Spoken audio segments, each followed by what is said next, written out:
Hello বন্ধুরা, সুষমাস কিচেনে তোমাদের সবাইকে স্বাগত। আজকে আমি একটা নতুন রেসিপি নিয়ে এসেছি, পটল চিংড়ি।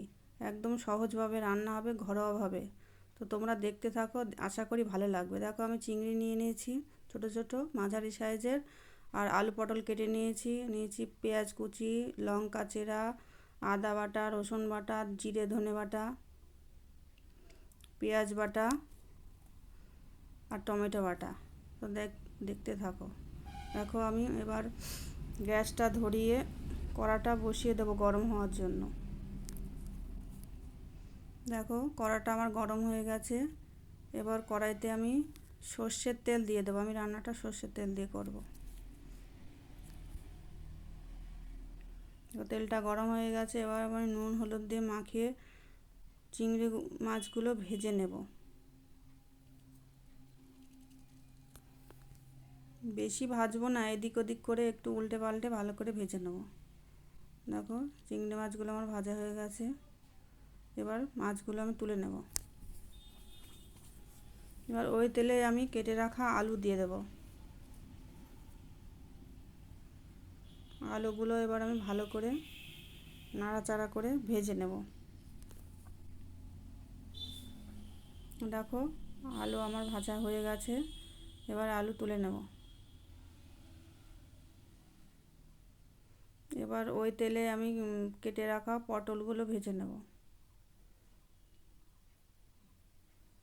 দেখো, পটল দিয়ে দিয়েছি, গোটা গোটা করে কেটে নিয়েছিলাম। এবার ভাজাও হয়ে গেছে আমার পটল, লাল লাল করে ভেজে নিয়েছি। এবার তুলে নিলাম।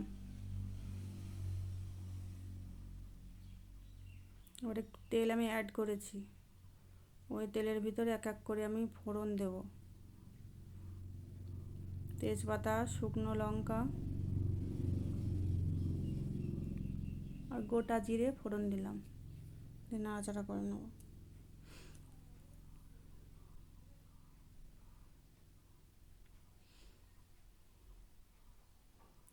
এবার ওই তেলের ভিতরে দিলাম 4টে চেরা কাঁচা লঙ্কা আর পেঁয়াজ কুচি।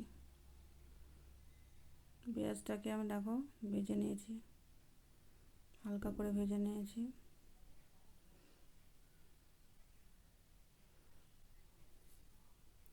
দেখো, পেঁয়াজের ভিতরে দিলাম রসুন বাটা। প্রথমে 1 চামচ রসুন বাটা দিয়েছি, 1 চামচ আদা বাটা আর 1 চামচ জিরে ধনে বাটা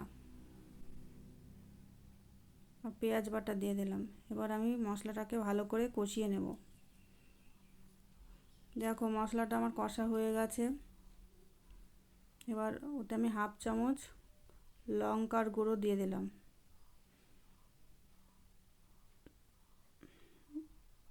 একটু লবণ দিয়ে দিলাম 1 চামচ মতো। দেখো, মশলাটাকে আমি কষিয়ে নিয়েছি। এবার আমি টমেটো বাটাটা দিয়ে দিলাম। একটা ছোট টমেটো আমি বেটে নিয়েছিলাম। দেখো, মশলাটা আমার কষা হয়ে গেছে। এবার আমি ভেজে রাখা আলুগুলো দিয়ে দিলাম, দিয়ে কষিয়ে নিলাম। দেখো, আলু দিয়ে আমার মশলা কষানো হয়ে গেছে। এবার ভেজে রাখা পটলগুলো দিয়ে দিলাম। দেখো, আমি আর একটু ভালো করে কষিয়ে নেবো। একটু জল অ্যাড করলাম যাতে ভালো করে কষানো হয় আলু পটল ভালোভাবে।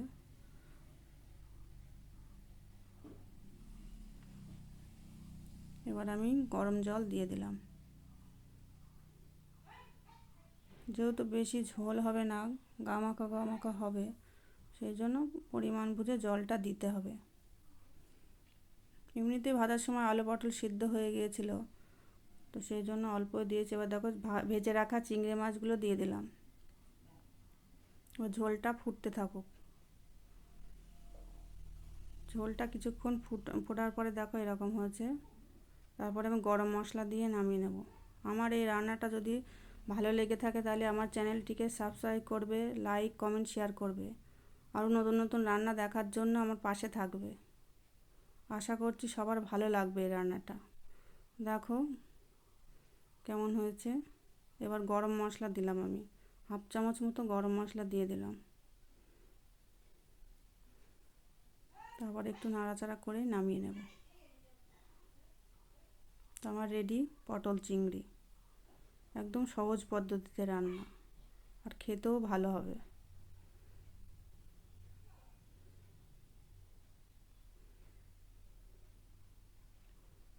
তাহলে দেখো আমার রান্না হয়ে গেছে, এবার আমি নামিয়ে নেব। দেখো বন্ধুরা, আমি নামিয়ে নিয়েছি, একটা থালাতে ঢেলে নিয়েছি। কেমন লাগছে বলবে অবশ্যই, আর ট্রাই করবে বাড়িতে।